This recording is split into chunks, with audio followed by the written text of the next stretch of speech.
I feel blessed, that's evident. I'm the best I've ever been. So if they ask you how I feel, what's up? I'ma tell you I feel amazing. I feel blessed, that's evident.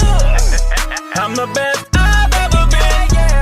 So if they ask you how I feel, I'ma tell you I feel amazing. I'ma tell you I feel amazing. I feel blessed, that's evident. I'm the best I've ever been.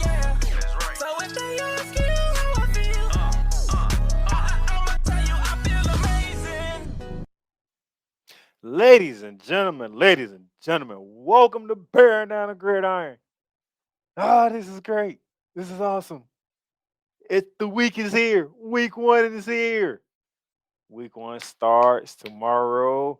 I'm gonna get into a game particularly for tomorrow, and I'm gonna get into some other games this weekend for college football because week one is here. But I do have one more conference to preview. I have one more conference to preview, and I got I made a executive decision here. Okay, so the 2 minute drill today is not gonna be what it usually is, because I made an executive decision, and I think it's a decision that everybody will probably be pleased with, because I'm pretty sure they want to know how I feel about a certain thing that happened on Netflix. So first, let me do this. Yes, right, the 2 minute drill, and it's gonna be different because I don't have articles and whatnot. We just gonna talk about the Swamp Kings, the documentary exclusively on Netflix surrounding the Florida Gators during the Urban Meyer Tim Tebow era. And I'm pretty sure a lot of people, because they know and they watch me, they know I'm a Gator fan. So I'm pretty sure they really want to know how I felt about this one. So let's talk about Swamp Kings, shall we? Your main stars, Brandon Silas, Major White. You also had Brandon Spice, Tim Tebow, Amar Black. Some of the guys that was talking, because of course Urban Myers. You heard from Dan Mullen. You heard from some other people doing this 4 episode documentary of the Florida Gators. And we gonna kick it off with this. They talked about Urban Meyer and what he did at the University of Utah with his quarterback Alex Smith at the time. It was between the Florida Gators and the Notre Dame Fighting Irish to see who can grab Urban Meyer from the University of Utah. It happened to be the Florida Gators for the 2005 season. Chris Leak is the quarterback in his junior year and doesn't go well. You go, I think we went 9-3 that year. Some tough losses, and all 3 losses were in conference. So there was no fighting for the SEC crown, which would have been against LSU. Nevertheless, he had to go out. He recruited Tim Tebow to come to the University of Florida. And then when Tim Tebow came to the University of Florida, Brandon Spice came. Brandon James came. That was the stars of that class. Number one recruiting class coming to Florida. And doing that class coming to Florida, finish it off in 2006 with a national championship. You know, we were 12-1. The only loss came to Auburn that year. And around that time, Auburn had our number. Auburn, we could not beat Auburn to save our lives around this time. That's like the only team we couldn't beat. But we lose to Auburn, and everybody was anticipating a Ohio State Michigan rematch for the next championship. Problem was they played they played each other at the end of the regular season. Ohio State escaped with that win. A very close game, highly contested game, back and forth. It could have went either way. Ohio State prevailed over Michigan in Columbus, Ohio. Florida Gators go on to the SEC championship against Arkansas when they had Darren McFadden as they starting running back. Took care of them, beat them by 10. And then with all the polls and stuff, Florida got the nod against Ohio State in the national championship game. Open the kickoff. Ted Ginn takes it all the way back. Due to a team celebration, they actually end up injuring Ted Ginn Jr. And Florida went on to beat the brakes off the number one team of Ohio State with a Heisman Trophy winner quarterback, Troy Smith, to the tune of 41-14. Yeah, we took Ohio State score and we flipped it to make our score. That's how bad it was. But the injury to Ted again, because opening kickoff, he took it back to the house. Straight to the house. And that was it. That's that's pretty much all they can muster because it was Florida from that point forward. Tim Tebow does his thing, comes in, runs it in, who does that. He had a couple of jump passes in them, most of the first one being against LSU. And I mean, oh six, hey, you see this? Urban Meyer, Chris Lee, you see what Chris Lee is holding? Gators win BCS title. That's the BCS area for y'all, all you young folks out there who have been enthralled into the college football playoff realm. There was the BCS before, okay? So we got that one. We took care of that. Now Brandon Silas is gone. He's going to the NFL. Chris Leak is a senior. He's leaving. It's Tim Tebow's team going into next year. It's Tim Tebow. It's Brandon Spice time. So you're replacing your leaders on offense and defense with your backups of Tim Tebow and Brandon Spice. Let's get to it. Next year comes about. Doesn't work out very well. Okay. So I'm gonna put this picture right here. Actually, I'm leader. I'm gonna take this off. So the next year we come in. It's a struggle. It's a struggle. That we finished 9-3 that year. Tim Tebow wins the Heisman. I think he was like the first sophomore to ever win the Heisman, or the second sophomore. He's in a rare company of sophomores winning the Heisman at that time. Okay, I'm gonna put it like that. It was a very rare company of sophomores winning the Heisman at that time, and this was just a rough year. Okay, Brandon Spites had to have a come to Jesus moment with himself because you need to be the leader of the defense that Brandon Silas was. So this defense can be what it need to be. And also that year we played Georgia and Georgia humiliated us, embarrassed us. The first touchdown, no Sean Marino dives in, and then the whole bench clears in celebration from the Georgia side. It was just an embarrassment. Urban talked about it, but he ain't talk about it in that. He talked about it. I think it was episode 3 when on our way back, and this is where we gonna pick up at. Episode 3, we come back. We are beating everybody. When I mean beat, we not just winning. We are beating everybody down until we get to Miss. Ole Miss. And it's a home game, by the way. It's a home game. The game is in Gainesville, Florida. It's in Florida. This is 2008 we're talking about here. And like nobody is giving Ole Miss a chance in the world to knock off this Florida team because this Florida team is whooping on everybody. It like you're not touching this team. Gators are ranked. They was ranked fourth in the country, working in 3-0 against a 2-2 team, and like yo, Florida was bulldozing people in the first 2 games. Like I can't even tell you how devastating this was, but guess what? Florida scores, and it's 30-31. Ole Miss blocks the extra point. It is 30-31 Ole Miss. Florida does what they need to do. They get the stop, and you have Tim Tebow. It is 4th and 1, and it's Tim Tebow. Those of you don't even have to be Florida fans to know this. When you see 4th and 1 and you see 15 in blue back there at quarterback, you just know in your mind. Oh, this Florida finna win this game. They got Tim Tebow 4th and 1. All they need is a field goal to win. Oh, they ain't gonna do. And this picture that is on the screen right now, those of you who are watching on YouTube, Ole Miss stopped Tim Tebow on 4th and 1. Devastating loss for Florida. Devastating loss. I mean, it hurts because you just knew it.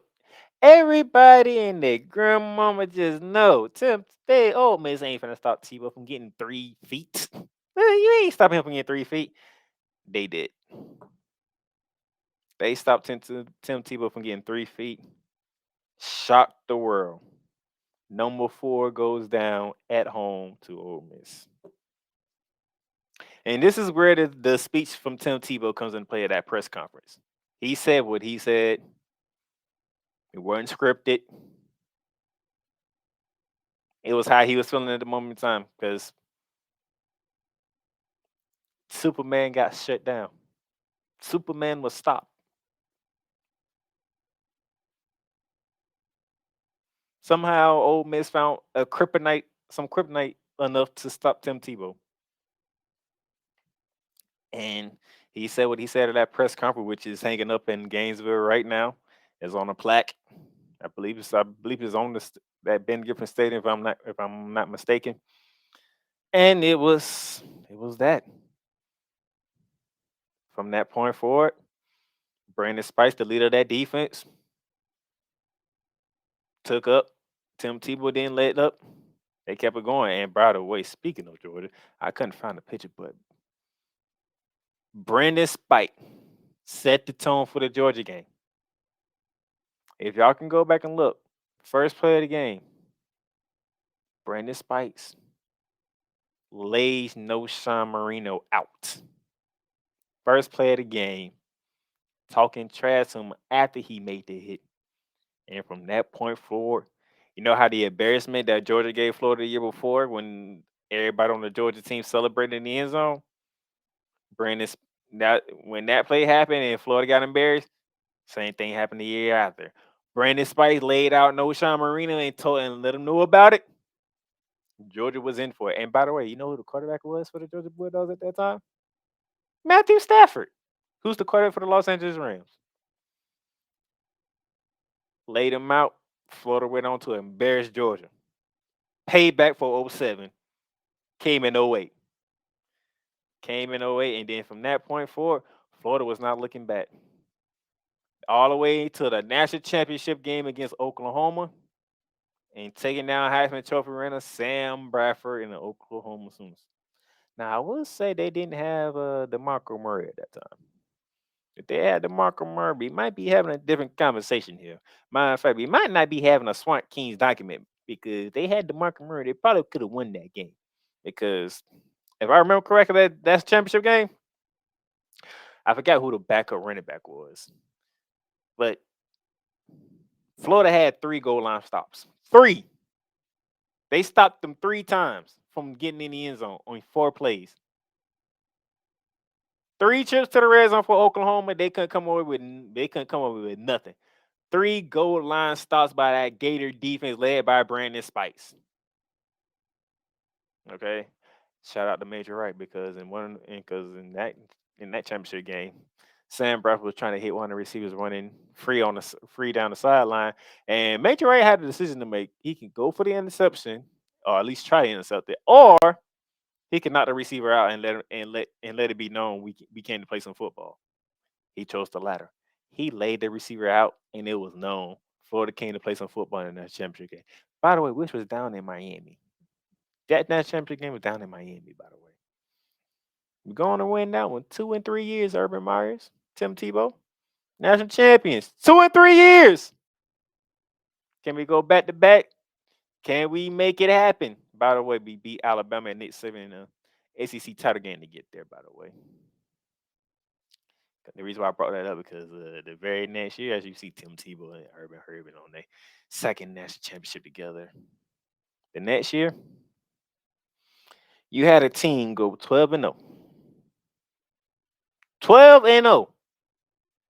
And what we find out in the documentary of Swamp Kings this episode, I think this is episode 4. This is the last episode 4. You're undefeated, and you're not enjoying the process of being undefeated. You're not enjoying the process. That's what's crazy to me to find this out. You are undefeated. You are the reigning defending national champions. You are undefeated, and throughout this journey, you are not enjoying the process. And by the way, you blowing people out.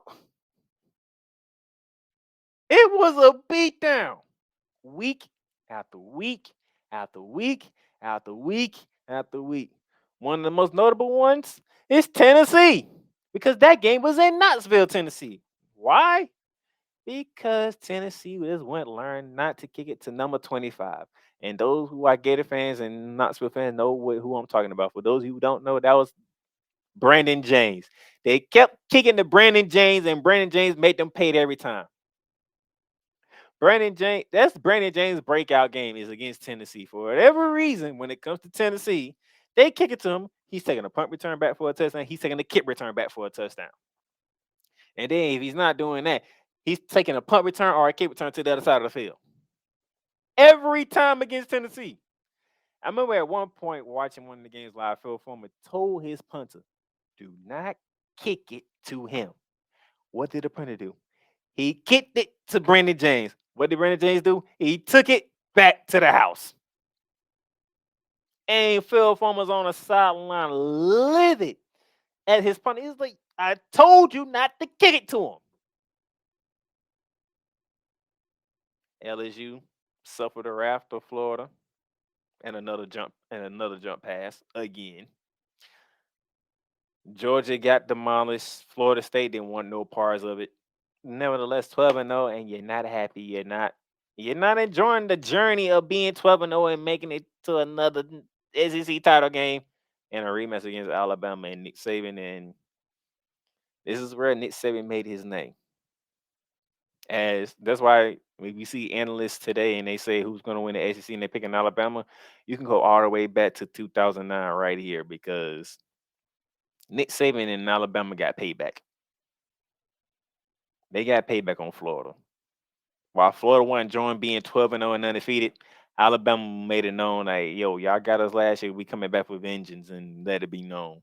So to add injury to insults.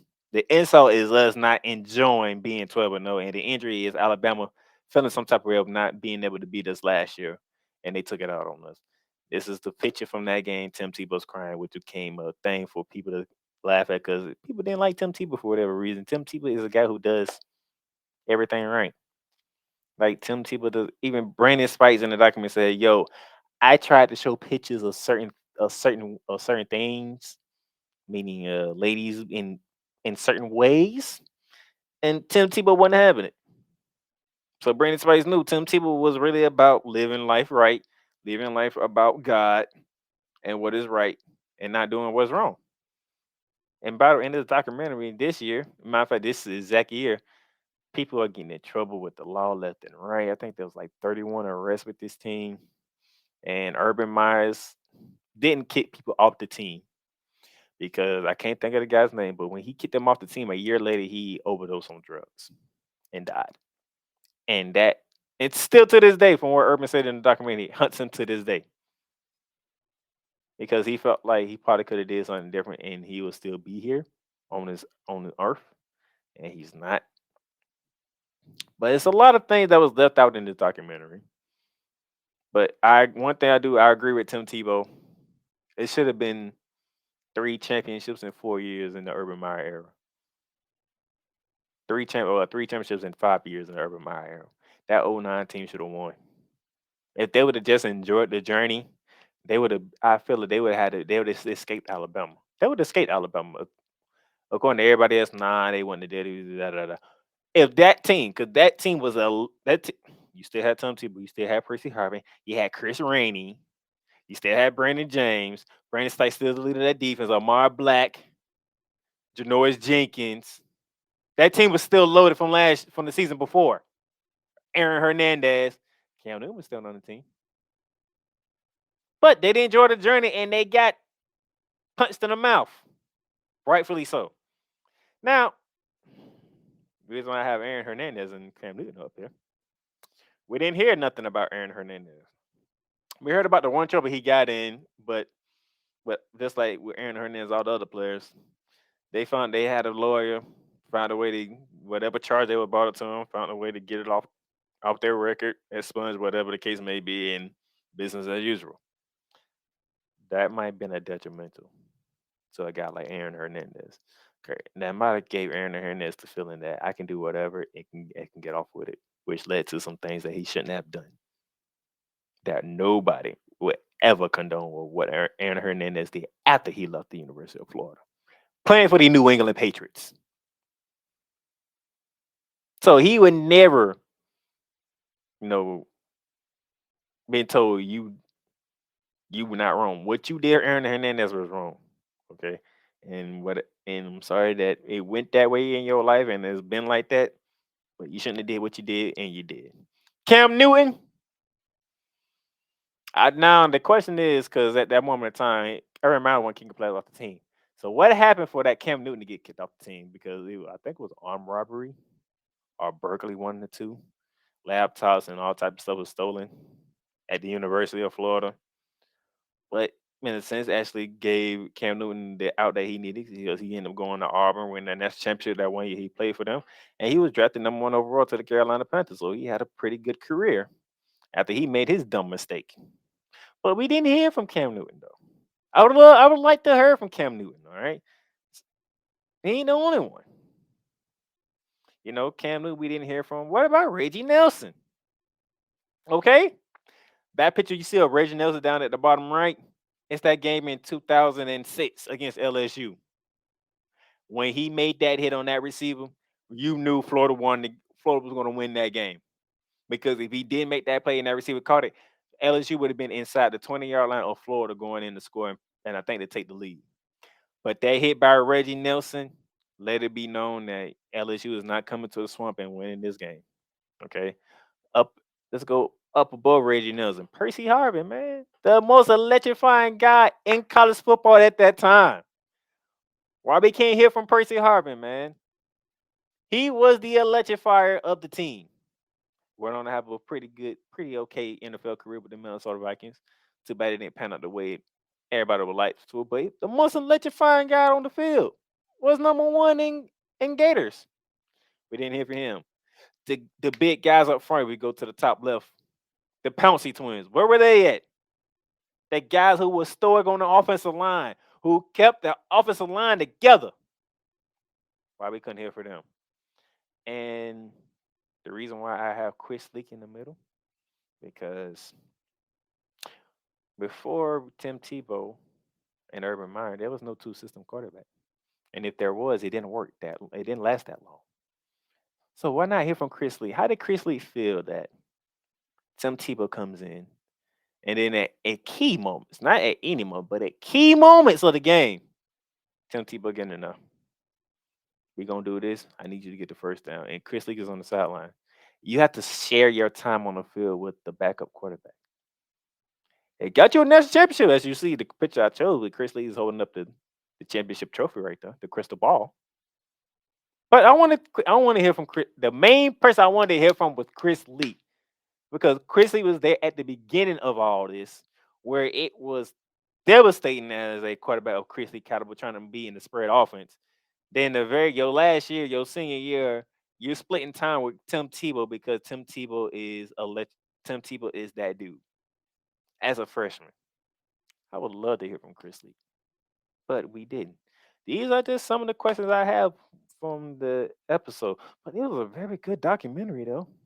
I do love the fact that Urban Meyer put it on himself that 09 team came up short, because if that team didn't come up short, you probably would have had 3 of these. That's the picture on the right, instead of looking like what you look like after that at that SEC championship game in 08 and 09 against Nick Saban. And guess what? It was Urban Meyer was either the one on the left or the one on the right. There was no in between with Urban Meyer. He loved winning, but he didn't handle winning in the correct way, and he couldn't handle losing. For whatever reason, he couldn't handle winning or losing in the proper manner. And I don't know what it was. His thirst for winning overtook him, and then it overtook the team. That's why that 09 team could not enjoy being 12-0, going into the SEC championship game against Nick Saban in Alabama. And then what happened? You get punched in the mouth, and Alabama goes on to beat Texas to win the national championship, which it should have been Florida. But it's in the history books. It is what it is. But yeah, Swamp Kings, very good documentary. Thoroughly enjoyed it. That is your 2-minute drill.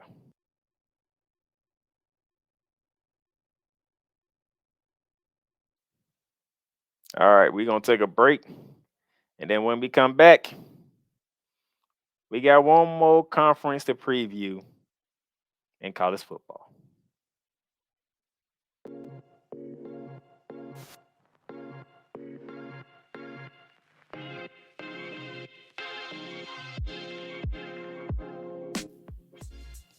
The Playmakers Blog is sponsored by Paramount Plus. Paramount Plus, mountains of entertainment. So much to stream. From shows and movies you can only catch here on Paramount Plus, whether it be from CBS, BET, Comedy Central, Nickelodeon, and so much more. The new home of Showtime. Watch Showtime original series, movies, and sports when you sign up for Paramount Plus with Showtime. Catch exclusive originals from Paramount Plus such as Star Trek, Strange Wars, The Family Stallones, Halo, and so much more. You also can stream live sports like NFL on CBS, the UEFA Champions League, the Masters, and the SEC on CBS. Paramount Plus, you can stream up to 3 devices when you create an account. So Paramount Plus plan starts at $5.99. If you hit that link below, you can get a free trial. Paramount Plus, mountains of entertainment. Welcome, ladies and gentlemen, to another edition of Into the Net FC. Kylian Mbappe just all of a sudden finally understood his role, and I think he finally understood that everything Kylian Mbappe has accomplished already, there is still a hell of a lot waiting for him in the future. Kylian Mbappe is only 24 years old. He has accomplished so much, and you know what? Kylian Mbappe has not even reached his prime. Finally seeing, the Marcus Rashford we have been hoping for such a long time, But, this game, after everything Manchester United has been, doing lately, this was actually the ultimate test, to see if Manchester United, honestly was all of a sudden for real. I explained this. The United States, maybe they have to suffer this loss as a lesson to learn to prepare for the future. Because 4 years from now, the World Cup is in not 1, not 2, but 3 countries. The United States of America, Canada, and Mexico. Into the Net FC is available on all streaming platforms, including Spotify, Apple Podcasts, Google Podcasts, Amazon Music, and YouTube. All right, ladies and gentlemen, welcome back to Bearing Down the Gridiron. Special note, those of you who have been paying attention, if you see on the bottom of your ticket there, I'm going to read it to you. Right now, starting right now and all the way through September 20th, you can get half off on Paramount Plus for 12 months. We're talking a whole year of Paramount Plus for half off. Using the promo code SPORTS, SPORTS, get you 50% off. So staying paying $5.99 for Paramount Plus. You'll be paying $2.50 a month for a whole year with Paramount Plus using the promo code SPORTS for a whole year. Because you might as well get it. This week, SEC football is back next. Next week's the NFL on CBS along with SEC on CBS. Then you got Big Ten football on CBS.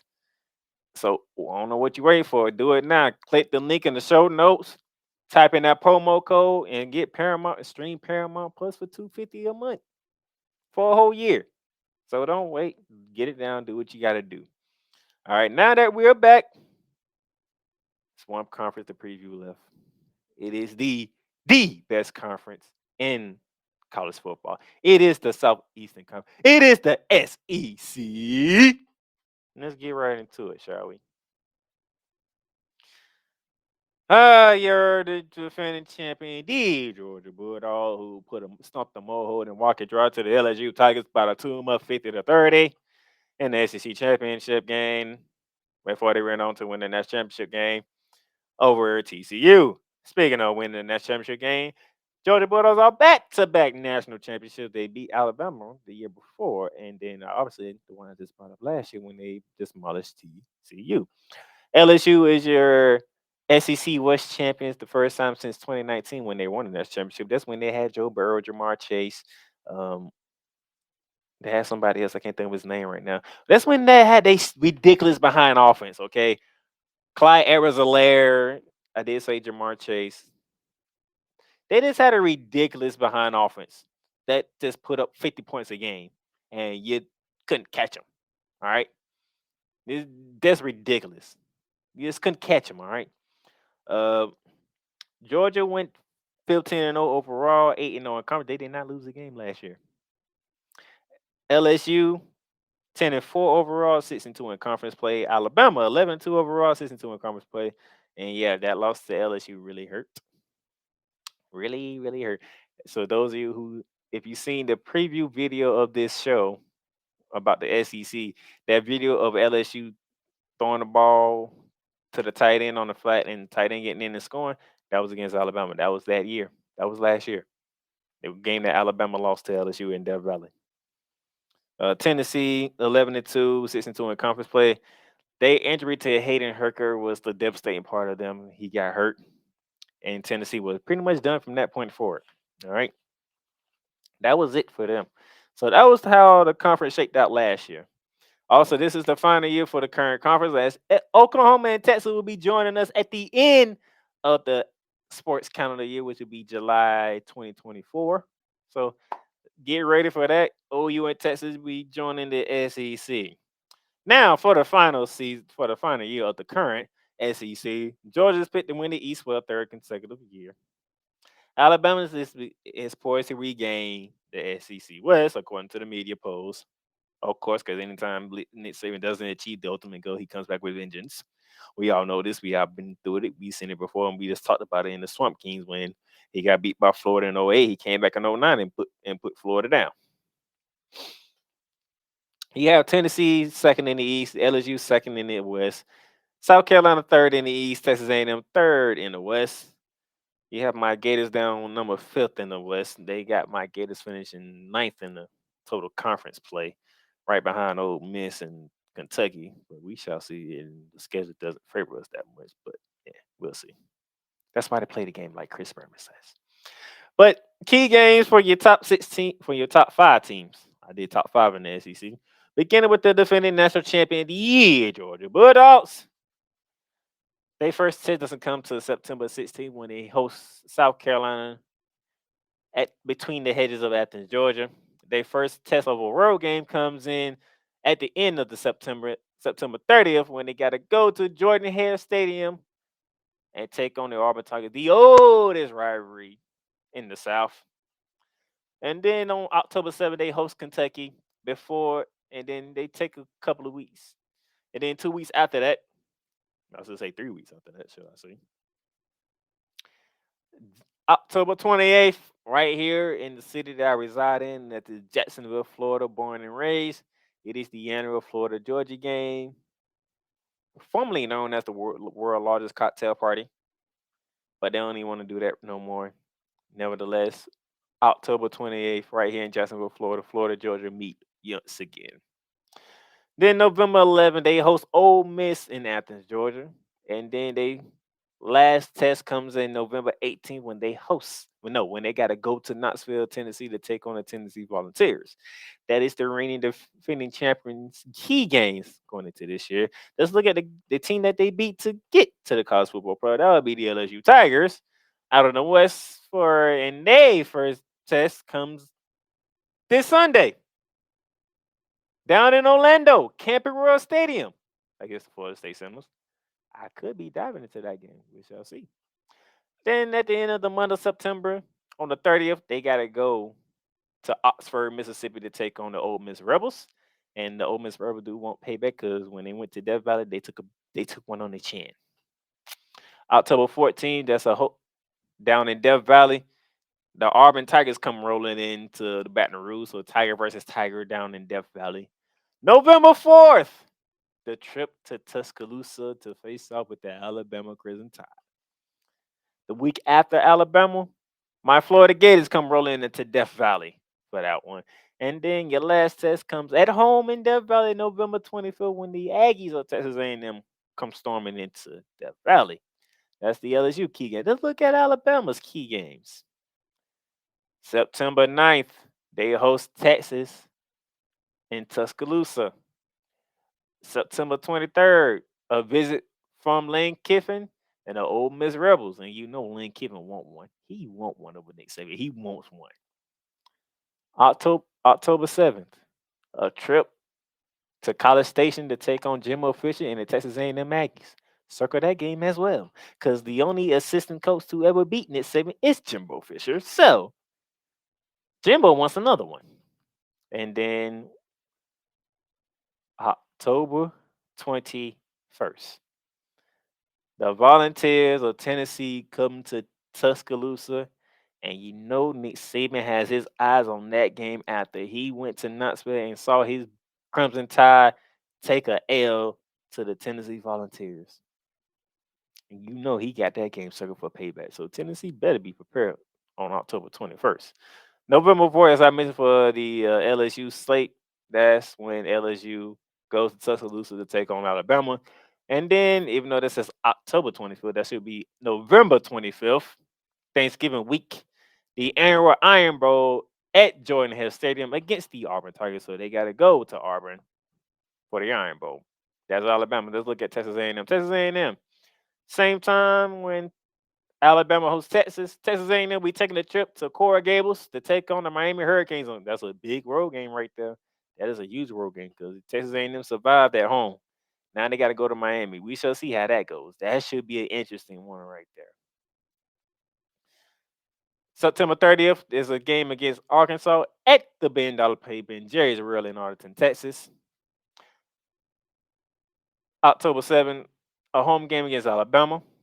October 14th, the week after, they go to Knoxville to take on the Tennessee Volunteers.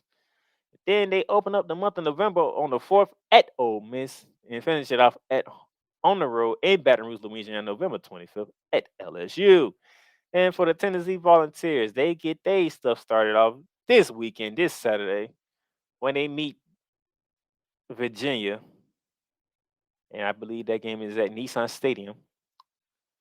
Then on the 16th of September, they come to Gainesville, Florida to take on the Florida Gators. That should be interesting with Billy Napier and company to see how that goes.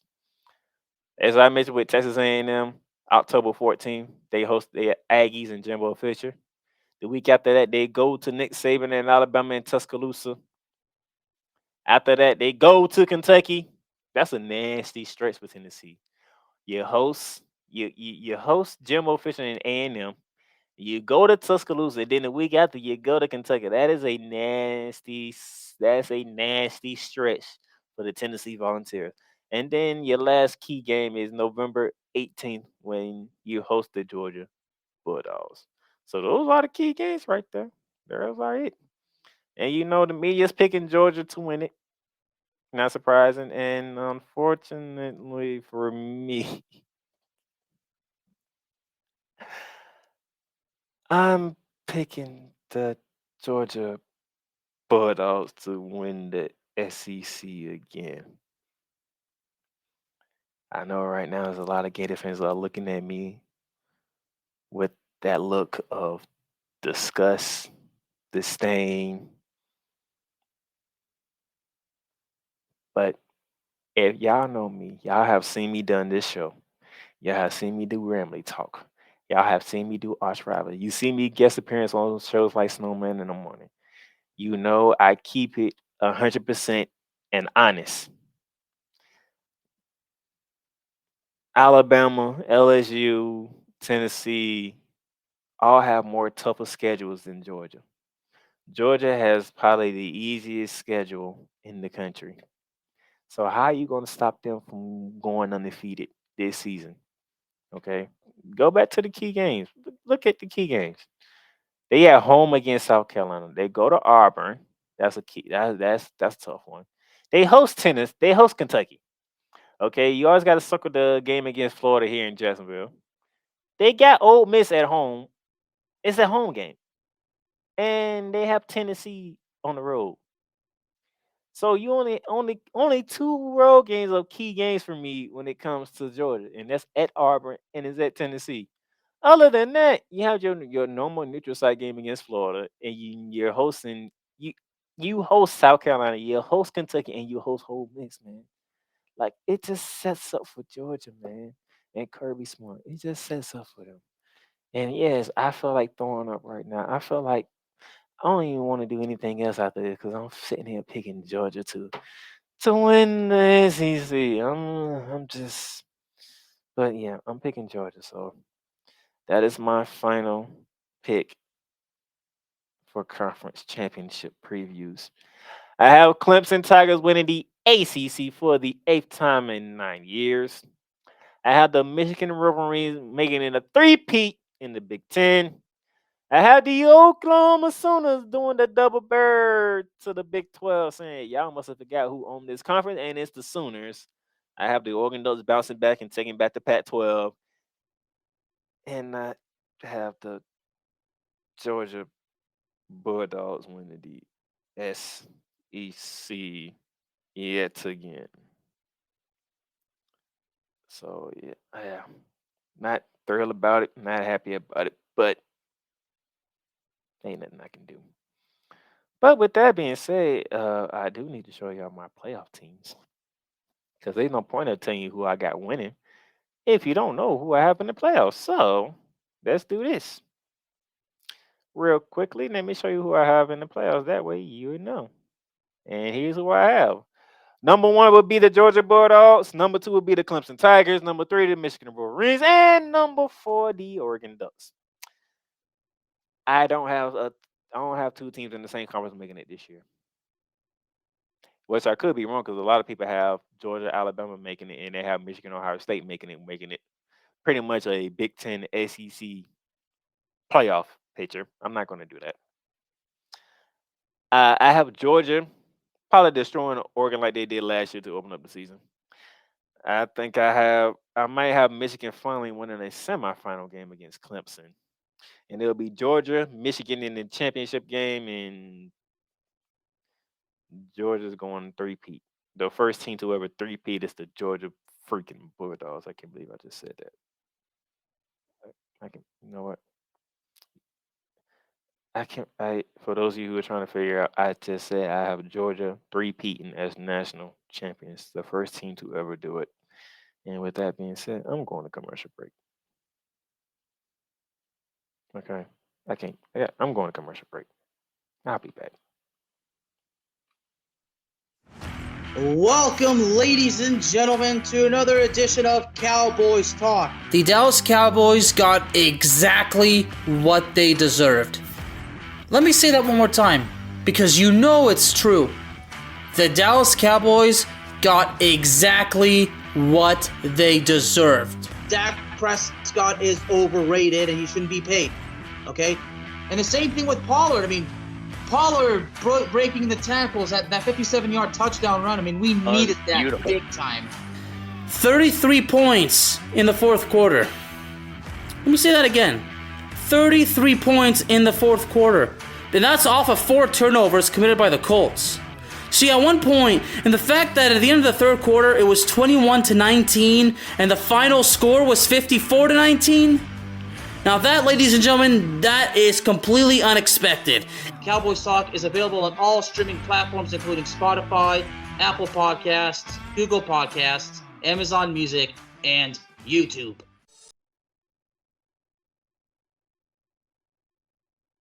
Welcome back, ladies and gentlemen, to Bearing Down the Grind. I needed to take a quick break because I just made myself throw up so many times it didn't make no sense of what I just did to myself.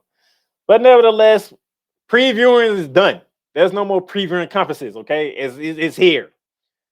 Beginning tomorrow, college football is lock and loaded, okay? Speaking of which, I think I need a graphic for this.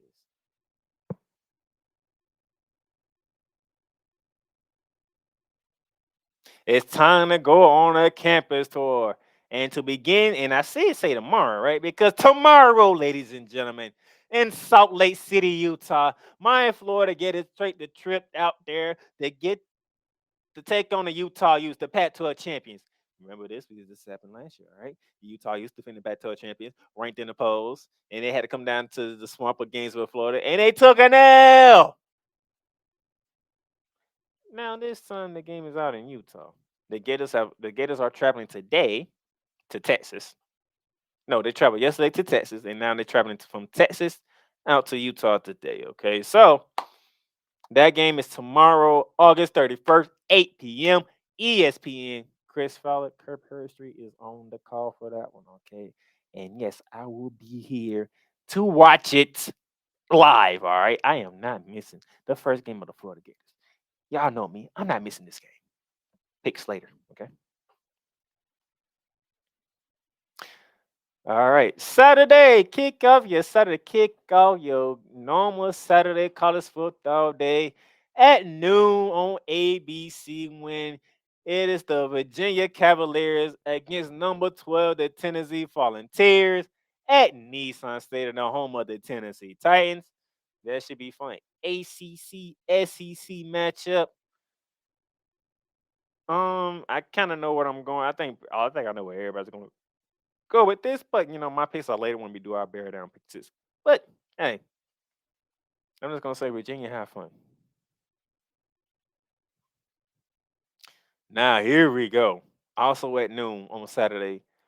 Big noon kickoff is live from Fort Worth, Texas at 17 ranked TCU coming off one of their best seasons in program history, making it to the national championship game before getting demolished by the Georgia Bulldogs. They are the first team to welcome in Coach Prime. As Coach Prime takes over Colorado Buffaloes. His first game is on the road in Fort Worth, Texas, with the TCU Horned Frogs. I wonder if Deion Sanders is going to wear a Cowboys hat while he's there. I want to see that. I want to see Deion rocking the Cowboy hat. That's what I want to do. He showed because all the commercials and stuff when they did, he rocking that 10-gallon Cowboy hat, and I love it. I want to see Coach Prime with it on. But big noon kickoff is there. I'm going to see the crew. And this is on Fox, ladies and gentlemen. So after big noon kickoff, right after big noon kickoff, is Colorado Buffalo, TCU Horned Frogs, Pac-12 versus Big 12 matchup before Colorado returns to the Big 12. Going to love this game. I want to see how Colorado looks. I want to see how Coach Ryan figure things out quickly because you're going against one of the best teams in the country in the Big 12. Just saying. And then, college game day will be live at Charlotte, North Carolina, Saturday. And it is the Battle of the Carolinas. Bank of American Field will be packed for primetime action 7:30 on ABC. Number 21, Drake May is leading the North Carolina Tar Heels against Spencer Rattler and the South Carolina Gamecocks. ACC SEC battle. That is two. We have Virginia, Tennessee early on in the day. At the end of the day, we will have South Carolina and North Carolina. This is going to be interesting. Drake May is projected to be one of the top quarterbacks coming out of this draft class after this season. How will he fare against Spencer Rattler, who transferred from Oklahoma to South Carolina? He looked very good towards the end of the South Carolina year last year. Can he pick up where he left off at? Can South Carolina pick up where they left off at? And keep the ball rolling here for the SEC. All right. That's another game that we're going to preview and look at.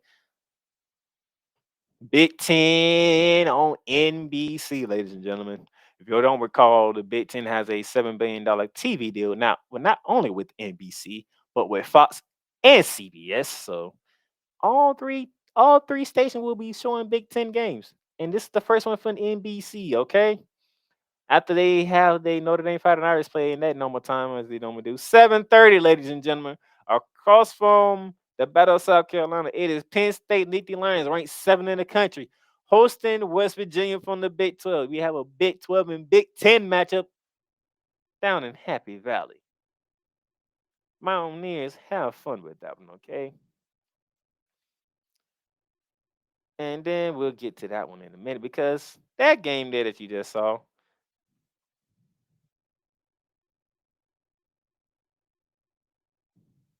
The spotlight game of the week takes us to Orlando, Florida, ladies and gentlemen, where I believe college game should have been at, if you want to ask me. And the ranking said it itself. It's a top 10 showdown out the gate Sunday, September 30th. Well, probably because it's on a Sunday, not on a Saturday. But nevertheless, September 30th, Sunday, ladies and gentlemen, the spotlight game of the week down in Orlando, Florida. ABC, SEC versus ACC. Number 5, the LSU Tigers taking on the Florida State Seminoles. Now, normally I would have cut to a break and then did the spotlight game of the week, but we already been going long getting away, so I'm just gonna do it right here.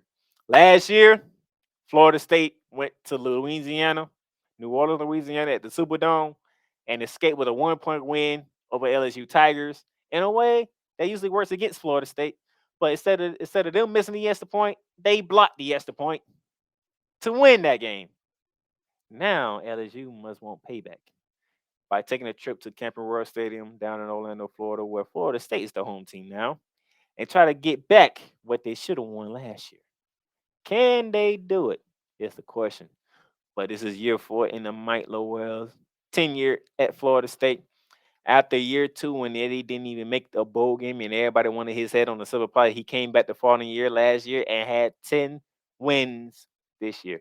Now they expect him to continue on this trajectory here, because I told you, by year 3, you sure already know where you're going at. Year 3, 10-3. Had a very great year. Now you ranked in the top 10 to begin the season. But you're talking about a team who won the ACC West last year over Alabama, beat Alabama, and now you have Brian Kelly in his second year at the helm at LSU with Jaden Daniels as his quarterback still. So that is all that right there. Now, we're going to take a break, and then when we come back, I'm going to give you my picks for week 1 and a special debut for something that y'all didn't know about unless you paid attention. We'll be back. The Playmaker Squad is sponsored by Lids. Locker Rooms by Lids. Shop hats and official sports gear at Lids. Lids, the leader and #1 destination for hats, gears, and everything that moves you. Make it a perfect shop for fans to find official sports hats, merchandise, and gears. Represent your team, your town, and your style with a snapback, adjustable, fitted hat, or beanie from thousands of college and professional teams. Browse the very latest jerseys and t-shirts for the best teams out there. Lids has officially licensed professional and college sports teams apparel and hats featuring the hottest brands and trends. Shop online or visit one of the 100 stores across the country. Locker Rooms by Lids. All right, ladies and gentlemen, welcome back to Bearing Down the Gridiron. All right, we talked about Swamp Kings. We dove into the SEC. I gave you the games I'm looking at for week 1. Now, I just got to make picks, so.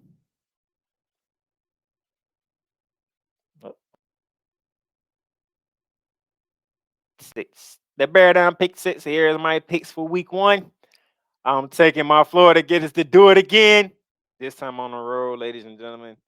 This time on the road over 14 ranked Utah. We coming out 1-0 yet again. And the next game, I have Tennessee taking down Virginia. There's no surprise on that one. I'm pretty sure everybody else is feeling the same way. All right. And same thing when it comes to TCU and Colorado. I think everybody, we love you, Coach Prime. We love you. We love you. We good to see you, Coach Prime. But you gonna take this L to the TCU Armed Forces in Fort Worth, Texas.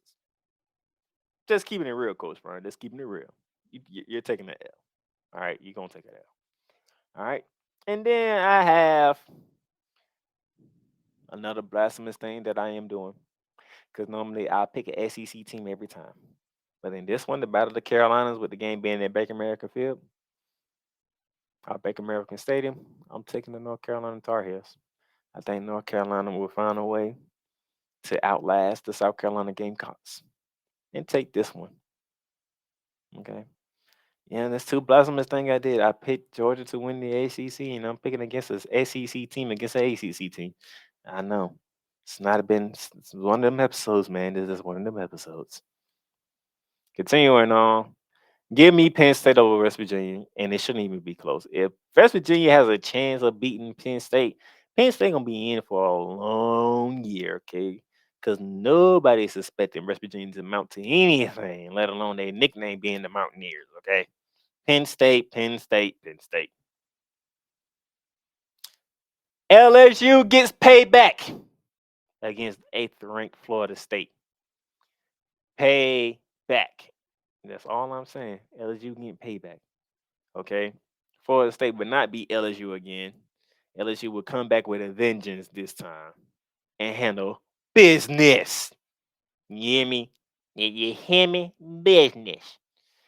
Those are my 6 picks. But those of you who have been paying attention, we are doing what we call the extra point van vote. So with the games, the 6 game that you saw me do, that's what I be doing every week. And every time I will leave some of the games that I didn't choose, I'll lead them to a vote by you, the fans, for me to pick as my extra point pick. Okay. So that means with the extra point, a full 7 picks equaling the touchdown. Okay. So I did my 6 picks. Now we got the fan vote pick. And with a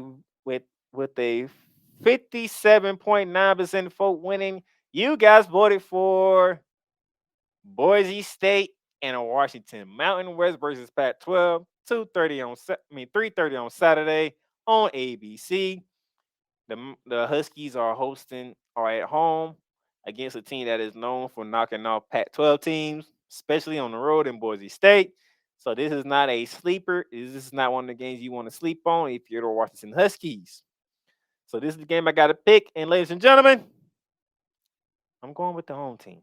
I am picking the Washington Huskies to not get caught slipping opening week at home against a team that is known for catching people sleeping.